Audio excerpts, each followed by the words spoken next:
ወልድኪ ነፍሳተ ሶባራየኪ በእሳተ ኩነኔ ዘሃሙ ማርያም ትብሊ በንቲ አዎሙ።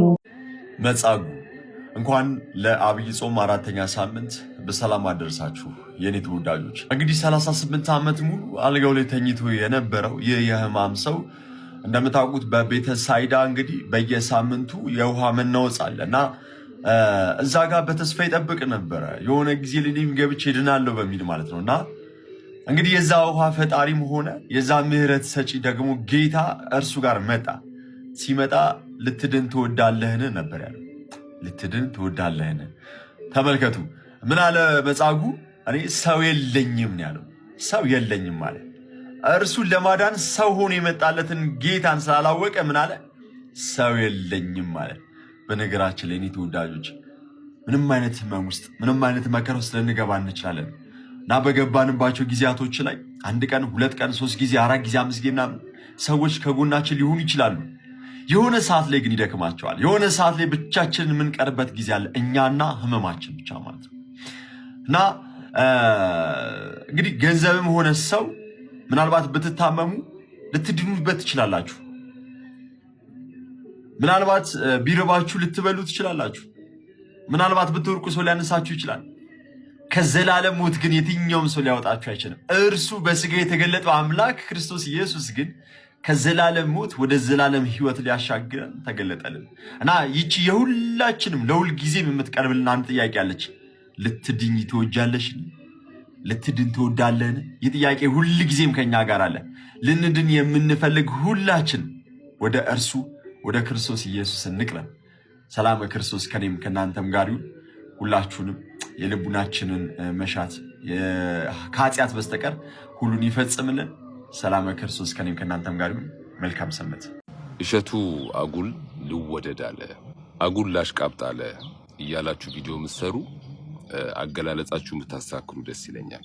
ይልቅ ከሰራው ቪዲዮ አንጻር እሸቱ ያደረገው ሚዛናዊ በሚመስል ነገር ግን ባልሆነ አጉል ልወደድ የሚል አይነት እሳቤ ያለው ንግግር ነው የተናገረው። አስቀድሜ እሸቱን በጣም ከሚወዱትና ከሚያከብሩት መካከል አንዱ እንደሆንኩ እንድታውቁ ፈልጋለሁ። እሸቱን ማከብረውና መወደው ጀስት እሸቱ ስለሆነ ሳይሆን ከዚህ በፊት የሚያስከብረው የሚያስወድደውን ስራ የሰራ ልጅ ስለሆነ ነው። በጣም ብዙ በጎ ስራዎችን ሃይማኖት ብሔር ሳይመርጥ ሰርቷል። ባለው የሶሻል ሚዲያ እያስተባበረ ብዙ መልካም ስራዎችን የሰራ ልጅ ነውና ያንን ሁሉ መልካምና በጎ ስራዎችን በአንድ የቪዲዮ ስህተት የንግግር ስህተት ተነስቼ ክብሩን መንካት አልፈልግም። ነገር ግን ያ ማለት እውነቱን አልነግረውም ማለት አይደለም። የወንድማችንን የእሸቱን ቪዲዮ እንደዚህ ራፍሊ ከላይ እንዲሁ ላየው ሰው ወይንም በእስልምናና በኦርቶዶክስ ተዋህዶ ወይንም በክርስትና እምነት ተከታዮች በሁለቱ ሳይድ የተነሱትን መሰረታዊ ጥያቄዎች ላልተረዳና ላላወቀ ሰው የእሸቱ ቪዲዮ የሚመስለው በጣም ሚዛናዊ ቪዲዮ ነው የሚመስለው፣ ወይንም በጣም ሚዛናዊ የሆነ ንግግር ነው የሚመስለው። ለዚህ ደግሞ በሁለቱ የእምነት ተከታዮች ዘንድ በእስልምናና በክርስትና እምነት ተከታዮች ዘንድ የተነሳው መሰረታዊ ጥያቄ ምንድነው? መሰረታዊ ቅራኔያቸውስ በሁለቱ ሳይድ ምንድነው የሚለውን ከተረዳን የሱን ንግግር በቀላሉ ጀጅ ማድረግ እንችላለን ብዬ አስባለሁ።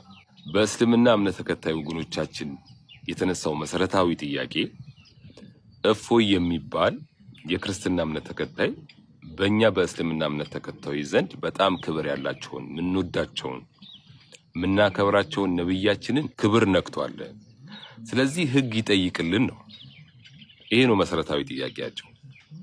በክርስትና እምነት ተከታዮች ዘንድ ደግሞ ምንድነው መሰረታዊ ጥያቄ የሚለውን ከመጣን የክርስትና እምነት ተከታዮች ደግሞ ልክ እንደ እፎይ ሁሉ በእስልምና እምነት ውስጥ ሆነው የኛን እምነት ያንቋሸሹ፣ የኛን እምነት ያቃለሉ፣ ክብር የነኩ አሉ። ይልቁንም ከእምነታችንም ከምንም ነገር በላይ የሆነውን አምላካችንን የሰደቡ አሉ። ስለዚህ እፎይን የሚጠይቅ ህግ እነዚህንም ይጠይቅልን ነው። መሰረታዊ ልዩነቱ ይሄ ነው። መቼስ የእስልምና እምነት ተከታይ ሆናችሁ ነብያችንን ነካብን ያላችሁት እፎይን ይጠይቅ የምትሉ፣ እኛ ደግሞ እንደ ክርስትና እምነት አምላካችንን ሰድቦብናል ያልነውን ይጠይቅ ስንል አትጠይቁ እንደማትሉ ተስፋ አደርጋለሁ። እና ወንድማችን እሸቱ እኛም የእስልምና እምነት ተከታይ ጓደኛ አለን፣ እኛም የእስልምና እምነት ተከታይ ጎረቤት አለ። አብረን ተከባብረን ልክ እንዳንተ ኖረናል። አሁንም እየኖርን ነው። ወደፊትም እስከ ተከባበርን ድረስ በሰላም በፍቅር እንኖራለን እና እሸቱ ሰው የሚፈልገውን ነገር መናገርና እውነትን መናገር እጅግ የተለያዩ ነገሮች ናቸው። ምናልባት የተናገርከው ንግግር አንዳንዶቹ የሚፈልጉት እንደሆነ ግልጽ ነው። ነገር ግን እውነት እንዳልሆነ እነሱም ያውቁታል። አሁን ከተፈጠረው ነገር አንጻር ግን በጣም የሚፈልጉት ንግግር ነው ለአንዳንዶች። ስለዚህ የእስልምና እምነት ተከታይ ሆኖ ድንበር እንዳይታለፍለት እንደሚፈልገው ሁሉ እኛም የክርስትና እምነት ተከታይ ሆነን ድንበር እንዲታለፍብን አንፈልግም። የእስልምና እምነት ተከታይ ሆኖ መሰደብ እንደማይፈልገው ሁሉ እኛም እንደ ክርስትና እምነት ተከታይ መሰደብ አንፈልግም። ስለዚህ የሱን እምነት አከብርለታለሁ፣ እሱም ያከብርልኛል።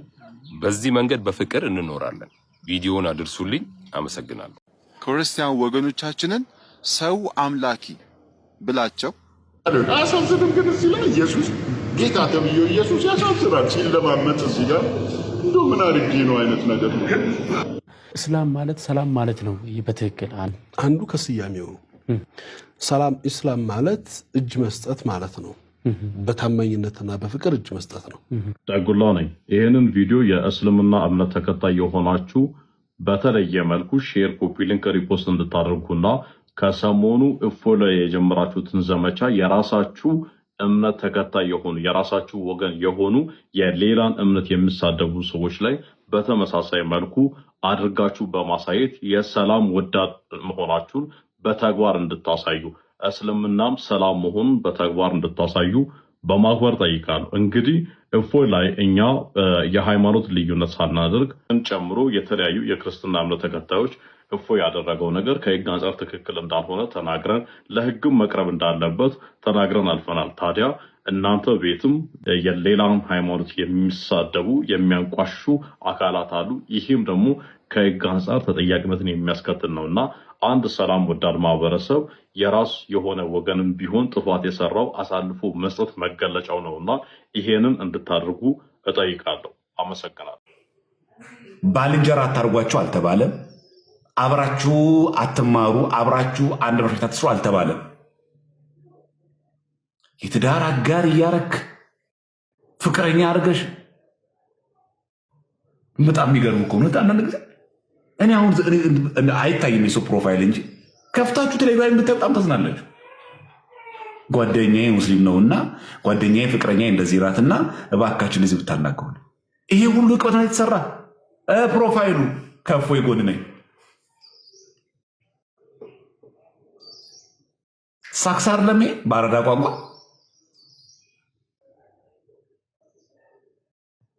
ምን ያደርጋል? አሁን ይሄ ሰው መጀመሪያ ከራስ ጎኑን ከእፎይ ጎን ከመቆም መጀመሪያ ከራስ ጎኑን መጀመሪያ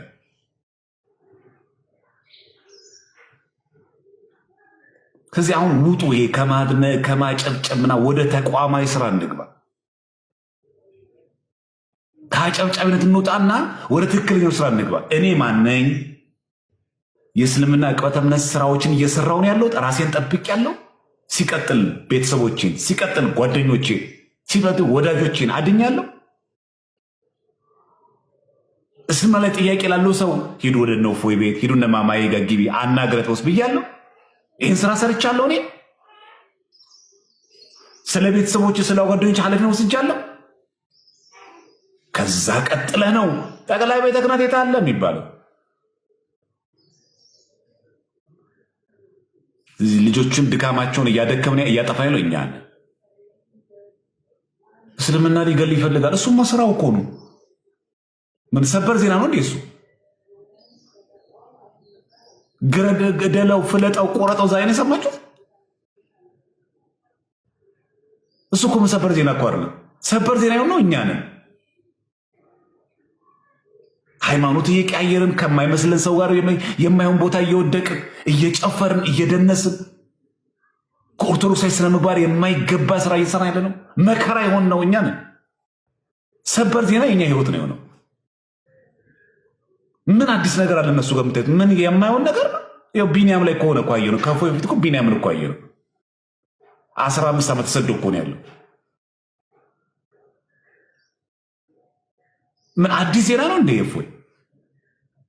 ከሞት አፋፍ እኮ ተርፎ እኮ ሰማሁ እኮ ቢኒያም ሞቶም ቢሆን እኮ ትዝ ይለን ነበረ ይላል። ከዛ ቶሲስ የዛሬ 15 ዓመት እንደዚህ የሆነ ሰው ምናምን እንደዚህ ሆኖ ነበረ ነፍሱን ይማር ነው ይባላል እኮ። ከሞተ ሞተ ነው። የእነሱ እኮ ሰበር ዜና እኮ አይደለም የእኛን የሆነው። ዛሬ ከፕሮቴስታንት ጓደኛው ጋር ስናላቃት ነገ ደግሞ ከሙስሊም ጋር እናላቃታል። ዛሬ ከሆነች ሙስሊም ፍቅረኛው ጋር ስናላቀው ነገ ደግሞ ከጴንጤ ጋር ሄዳል። መካሪያ የሆነው እኮ እኛ ነን። እነሱን አስተምረን እንመልስ ወይስ የኛን ሰው ጨረባ ከሽታ ይውንበል? ደግሞ እኮ ሄዳ ጨልጣ ጭርጥ አድርጋ ከገባችበት በኋላ ምን እናርገኛ? እና ይሄ የኛ ህይወት ሲቃና ነው ልጆቻችን ወንድሞቻችን መደገፍ የሚቻለው። እኔ ማሰበው በዚህ ነው። በቃ እውነተኛ ክርስቲያን ናችሁ፣ ማሽቀበጥ አትወዱ፣ ዱኢት ክርስትናውን በቃ ከፎይ ጎን መሆን ትፈልጋለህ? ስለ ሃይማኖት ቁም፣ ስለ ኦርቶዶክስነት ቁም፣ ራስን መርምር፣ ሰው አትጥላ፣ በእምነት ከማይመስላችሁ ሰው ጋር በማይመቻካይ አትጠመዱ፣ ቅሱም ስሩ። ይህንን ማድረግ ይህንን ካለፍከው በኋላ አሁን ቁም። አሁን ብትናገር ድምፅ አለ እና ክርስቲያኖች ሴቶች እህቶቻችን፣ ዕቅበተ እምነት የሚሰሩ እህቶቻችን ጀግኖች፣ ሰሞኑ ርዕሶቹ ነፎ የሆኑና ሴቶቹ እንዳልረሳቸው አሉ ያልተናገሩ ከወንዶችም እኮ አሉ። ነቢኒ እና ሪዲ እኮ አሉ ጀግኖች። ቢኒያም ትዝ ይለኛል እንቅልፍ የመጣ እስኪል ድረስ ላይ ቢቆም ሁሌ ስራ ስገባ ጠዋት አይዋል ወይ እናንተ ቀጥሉ በቃ ልተኛ ነው ይላል። እንቅልፍ እስከ ማጣት እኮ ነው ዋጋ እየተከፈለ ያለው። እናንተ ቀላል ነገር መስሏችኋል እንዴ? ስድብ እየተቀበሉ እንቅልፍ እስከ በነገራችን ላይ እንቅልፍ ማለት ራሱ በሽታ ነው። እንቅልፍ ማግኘት እኮ ጤና ነው ታውቃላችሁ። ዋጋ እየተከፈለ ለቤተ ክርስቲያን። ትላንትና ከንግስ ሲመለሱ የመኪና አደጋ የደረሰባቸው የሻሸመኔ ወጣቶች ከዛ በፊት ጆሲን አግኝተውት ነበር። ድምፃዊ ጆሲም እንዲህ ብሎ ነበር ስለነሱ። ወቅቱም የጾም እንደመሆኑ መጠን ጸበላችንን ልንጸብል ቆይታችንን ባደረግንበት ሁኔታ በንግሱ ማግስት እንግዲህ እነኚህ እናት ጋር ቁርስ እየቀመስን ባለበት ሁኔታ በርካታ የሻሸመኔ ወጣቶች ስጦታና ለተደረገላቸው ነገር ስለት ሊሰጡ ገቡ። በዛ ቅስበት ነው እንግዲህ ትውውቃችን የሚጀምረው።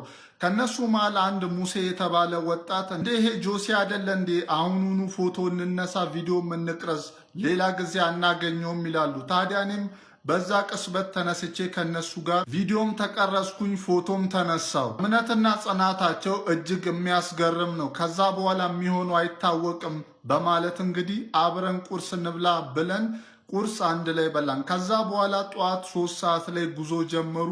ከሰዓት 11 ሰዓት ተኩል ላይ መኪናቸው ፍሬም በጥሶ ገደል ውስጥ እንደገባ ሰማው። 15 ምዕመናንም መሞታቸውን ሰማው። ለካ በዛ ሰዓት ጆሲን ስለማናገኘው ነው ፎቶ ቪዲዮ እንቅረጽ ያሉት። ለካ ስንብት ነው። በዚህም እንግዲህ ልቤ እጅጉን ተሰብረዋል። እነኚህ ወጣቶች ከሻሸመኔ ድረስ 5 ጊዜ ተመላልሰው ቤተክርስቲያኑን ተሳልመው ንስሐ ገብተዋል። መስዋዕት መሆናቸው ሲገባኝ የጻድቃን እረፍት ነው አልኩኝ። እጅግ ልብ ይሰብራል። ለወዳጅ ዘመዶቻቸው ለቤተሰቦቻቸው መጽናናትን እመኛለሁ። ነፍሲማ ቪዲዮውን ተመልከቱትና የተፈጠረውን ነገር ትንሽ ነገር እላችኋል። ቪዲዮውን እየሰራው ነው ብለሃል። አልችልም። ቪዲዮውን ስታዩ የደነገጣችሁ ሰዎች እንደምኖሩ እርግጠኛ ነኝ። ምክንያቱም የተቃጠለው ቤተክርስቲያን ስለመሰላችሁ። ይህን ነገር ያደረጉት ደግሞ ጀግና የሆኑ ኦርቶዶክሳዊ ናቸው። እነሱ ደግሞ የሚገኙት የት ነው? የአሶሳ ልጆች ናቸው። ይሄ ነገር የተቃጠለበት ሰው በቪዲዮ ላይ የምታዩት ሰው አጥማቂ ነኝ ብሎ የራሱን ቤተክርስቲያን የሚመስል ነገር ሰርቶ የጥምቀት ቦታ አዘጋጅቶ በአጠቃላይ እንደ ቤተክርስቲያን አይነት ነገርን ኮፒ አድርጎ እየተንቀሳቀሰ መምናኑን ገንዘባቸውን እየበላቸው ከቤተክርስቲያን ውስጥም እያወጣቸው የነበረውን ሰው ከሀገረ ስብከቱ ጋር በመነጋገር ሄደው እንግዲህ ቤተክርስቲያን ብሎ የሰራውን ነገር አቃጥለውበታል። ጸበል ቦታ ብሎ ሲያጭበረብር የነበረውንም ቦታ ሁሉ አፈራርሰውበታል። ይህን ያደረጉት ነገር የሰውን እምነት እየተጋፉ አይደለም። ሰውየው በቤተክርስቲያን ውስጥ ሆኖ ስላጭበረበረ ነው። ከዛ ውጭ ግን ወጥቶ የፈለገውን ማድረግ ይችላል። ግን በቤተክርስቲያን ውስጥ እንዲህ አይነት ነገር ማድረግ አይችልም ብለው ይህን ውሳኔ ወስኗል። እነዚህ ልጆች አለማመስገን ንፉግነት ነው። ጀግና ኦርቶዶክሳዊ ማለት እንዲህ ነው። ኦርቶዶክሳዊ ሲኮን ልክ እንደ ልጆቹ ይኮናል። የመጣው ሁሉ አይጭንብንም። እየተፈጠረ ያለው ነገር እገሌ የሚባለው ሰባኪ እገሌ የሚባለው አጥማቂ ሲመጣ ከቤተ ክርስቲያን አንጻር ያየውና ከቤተ ክርስቲያን ለመብለጥ ራሱ ለመመለክ አዲስ ስርዓት ለመፍጠር ሲሞክር ኦርቶዶክሳዊ የሆኑ ንቁ የሆነ ልክ እንደ አሶሳ ኦርቶዶክሳውያን እርምጃ ይወስዳል። ስለዚህ እነዚህ ሰዎች መዘኑት ከቤተ ክርስቲያን አንጻር ሲያዩት ትክክል አይደለም። ሊመለስም አልቻለም፣ ሊወጣም አልቻለም። በቤተ ክርስቲያን ውስጥ ሆኖ ማጭበርበር ነው ሐሳቡ። ያኔ ከሀገረ ስብከቱ ጋር ሆነው እርምጃ ወሰዱበት ማለት ነው። በቃ ኦርቶዶክሳዊ ማለት እንዲህ ነው። ነገሮችን መርምሮና አጣርቶ የሚያይ እንጂ በስሜት የሚገፋ ወይም ደግሞ በስሜት የሚነዳ አይደለም። አንድ ቀን እግዚአብሔር እንደ አሶሳ ኦርቶዶክሳዊን አይነት ልጆችን አስነስቶ በየቤተ ክርስቲያን ውስጥና በአንዳንድ ቦታ ላይ የሐሰት አጥማቂ ሆነው የሐሰት ባህታይን ሆነው ህዝበ ክርስቲያኑ እየመዘበሩ እንፈውሳለን እያሉ እያጭበረበሩ አውደ ምሕረቱን እንዲሁ የአጋንንት መናኸሪያ ያደረጉትን ሰዎች ጠራርጎ እንደሚያስወጣልን ሙሉ እምነት አለኝ። ያ ቀን እስከሚመጣ እንናፍቃለን። ለማንኛውም እነዚህ የአሶሳ ኦርቶዶክሳውያን ወንድሞቻችንን የምትችሉት ቃላት በኮመንት ገብታችሁ አመስግኑልኝ፣ ጀግና ስለሆኑ ማለት ነው። በጣም የሚያሳዝነኝ ነገር ልናገር። እኛ እንደምታውቁት ኦርቶዶክሳውያን እዚህ ሚዲያ ላይ ያለው ድጋፍ የለንም። የማንም የቤተክርስቲያን ድጋፍ የለንም። የአባቶች ድጋፍ የለንም። የሊቃውንት ድጋፍ የለንም። የማንም ድጋፍ የለንም። ፕሮቴስታንቱን ብታያቸው የፓስተሮቻቸው ድጋፍ አላቸው። የካውንስሉ ድጋፍ አላቸው። የህዝቡ ድጋፍ አላቸው። እስልምናም የመጅሊሱ ድጋፍ አላቸው፣ ያበረታታቸዋል። ኡስታዞቻቸው አብረዋቸው ከነሱ ጋር ይሰራሉ። ኡስታዝ አቡ ሃይደርን መመልከት ትችላላችሁ። ከድሮም ጀምሮ ባገኘው መድረክ ላይ እምነቱን ዲፌንድ ያደርጋል፣ በአደባባይ ይናገራል። በበዓሎቻቸው ኡስታዝ አቡ ሃይደር፣ ሌሎችም ሁሉም። እኛ ኦርቶዶክሳውያን አንድ የሚደግፈን አባት የለም። በጣም የሚያሳዝን ሁኔታ ሲኖዶሱ አያቀን፣ ቤተ ክህነቱ አያቀን፣ ትልልቅ መምህራን ቢያውቁንም እንኳን እነዛ መናፍቃን ነው የሚሉን። አብረው ነው የሚቀጠቅጡን ለገንዘብ ብለው። አላያችሁትም? በቲክቶክ ላይ ያሉ አንዳንድ የሚያስተምሩ ለገንዘብ ብለው ነው እኮ የተባልነው እኮ ለገንዘብ ብለው ነው የተባልነው። ጭራሽ ተው ማበረታታቱን፣ ዲስካሬጅ ነው የሚያደርጉን። ጭራሽ ስብር ነው የሚያደርጉን። እውነቱን እንነጋገርና እንደው እኛ እዚህ ላይ የአቅማችንን ያህል እግዚአብሔር በሚያውቀው የአቅማችንን ያህል ባንፍጨረጨር፣ ካለችን ጊዜ ይሰውረን፣ ከሰዓቷ ላይ እንደው ባንፍጨረጨር። ስንቱ ጴንጤው ስንቱ ሰልሞ ነበር፣ ስንቱ ከቤተክርስቲያን ወጥቶ ነበር። እውነቱን ለማካበድ አይደለም። ሚዲያው እንግዲህ እድሉ ለሁሉም ሰው ሰጥቷል አይደለ? ሚዲያው ለሁሉም ሰው እድሉ ሰጥቷል። የሙስሊሞቹን የተቀናጀ አካሄድ ታውቁታላችሁ። 24 ሰዓት ነው የሚሰሩት። የፕሮቴስታንቱን አሰራር እንደው ባለችን አቅም እኛ እዚች ነገር ላይ ባንንቀሳቀስ ኖሮ ስንቱ ግራ ተጋብቶ ይቀር ነበር። ማን ነበረው እስኪ ሀይ የሚለው? ተበትናችኋል ነበር የምትቀሩት። ቢያንስ እንኳን ድጋፍ ስጡን፣ እውቅና ስጡን አይደለም። ቢያንስ እንኳን ስትቃወሙን ትክክለኛ መረጃ ይዛችሁ ብትቃወሙን። በጅምላ ጭፍጭፍ አድርጎ ገንዘብ ፈልጎ ነው እንዴት ይባላል? ለገንዘብ ብለው የመጡ ልጆችን እንዴት ለሌላ አሳልፋችሁ ሰጡናላችሁ? የእኛን ውጣ ውረድ ታውቁታላችሁ። እዚህ ላይ ያለው ውጣ ውረድ ከስንቱ ጋር እንደምንቧጨቅ፣ ከስንት ቦታ ለሚሰነዘር መልስ የትኛው የቤተ ክህነት አባት ነው እስኪ ለእስልምና ጥያቄ መልስ ይሰጥ ነበር? እስኪ የትኛው መምህር ነው እንደ ኡስታዝ አቡ ሃይደር ወጥቶ በስነስርዓት ልክ ኡስታዝ አቡ ሃይደር መጽሐፍ ቅዱሳችንን ጠቅሶ የእኛን መጽሐፍ ቅዱስ ጠቅሶ ኢየሱስ አምላክ አይደለም እያለ ሲናገር የትኛው የቤተክርስቲያን አባት ጥቀስልኝ? የትኛው የቤተክርስቲያን አባት ነው ወጥቶ መልስ የሰጠው? መቼ መልስ ሰጥቶ ይታወቃል? አንድ ዲያቆን ያደርጋል አበጋዝ አይደል እንደ ፕሮቴስታንቱም ላይ የምላሽ መጽሐፍቶችን የሚጽፈው። ከዛ በላይ የተወሰኑ አንዳንድ አባቶች እነሱ እኮ 24 ነው ዳዋ የሚያደርጉት እኮ። ከዛ ስንቱን ነው ወደ እስልምና ያመጡት? አይገዳችሁም እንደ ሰው ከቤተክርስቲያን ሲወጣ? እኔ ሊገደል ሊያስጨንቀን ይገባል። ኦኬ እሺ፣ እናንተ እዛው ናችሁ። እኛ እድሉ ተፈጠረልንና ወደ ቲክቶኩ መጣ። ከእናንተ የተማርናትን ከአባቶቻችን ከእናንተ የሰማናትን ከእናንተ የተማርናትን ከዛችን ከዚችን ብለን እርስ በርሳችንም ተደጋግፈን ይዘን መጠን ከነሱ ጋር መከራከር ጀመረ። እንደ ልጅ ልንሳሳት እንችላለን። ምክንያቱም አቅጣጫ ያሳየን ሰው የለማ። አቅጣጫ ያሳየን የለም። በዚህ ግባ በዚህ ውጣ ያለን የለም። ስህተት ከኛ የሚጠበቅ ነገር ነው። ስንሳሳት ትጠሩንና ሰብስባችሁ ቁጭ አድርጋችሁ እዚህ ትምህርት ላይ ተሳስተሃል አርም ብላችሁ አቅጣጫ ለምንድን ነው የማታሳዩ? ለምን አጠሩንም? እኛ ልጆቻችሁ ነን እኮ አይደል? እኛ ልጆቻችሁ ነን። ቢነገረን ማንሰማ ሰዎች አይደለም። ተው ብንባል ማንሰማ ሰዎች አይደለም። በራሳችን ተነሳሽነት የክርስቲያን ወንድሞቻችንን ልብ በትንሹ ለማሳረፍ ብለን እዚህ ጋር ምንፍጨረጨረው እንጂ እኮ ለእኔ ለልደተ ቃል እኮ የምጠቅሙኝ ነገር የኔ ፎሎወር ሚሊዮን ቢገባ አንድ ዳቦ ይገዛልኛል? አይገዛልኝም እኮ ምንም ያደርግልኝ ነገር የለም። የዕለት ጉርሴን ይሰጠኛል? የምቀይረውን ልብስ ይሰጠኛል? አይሰጠኝም። የምኖርበትን ቤት ኪራይ ይከፍልልኛል? አይከፍልልኝም። ሚሊዮን ሰዎች ተከታይ ብትኖሩኝ ማለት ምንም እኮ አያደርግልኝም።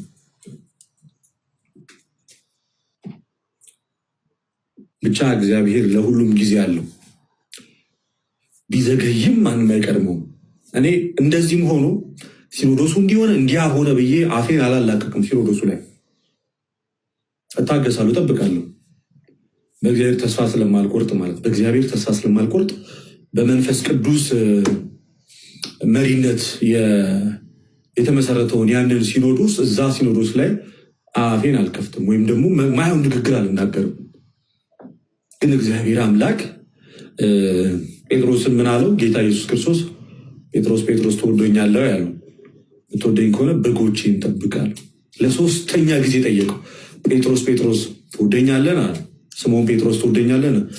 አዎ እወድሃለሁ ሲል በጎቼን ጠብቅ፣ ደግሞ ደጋግሞ ግልገሎቼን ጠብቅ እያለ ደግሞ ደጋግሞ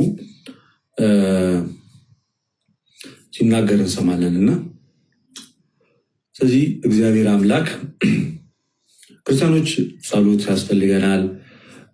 እግዚአብሔር ቢዘገይም ማንም አይቀድመው። እግዚአብሔር የራሱ ጊዜና ሰዓት አለው። ቢዘገይም ማንም አይቀድመው። የዘገየ ቢመስልም ግን ከሁሉ ደግሞ የቀደመ ነው። የዘገየ ቢመስልም ግን ከሁሉ ደግሞ የቀደመ ነው። እግዚአብሔር ለአሰራሩ ድንቅ ነው። በማን ላይ አድሮ ምን እንደሚያደርግ አናውቅም። ሀገራችንን ኢትዮጵያን ሰላም ያደርግልን።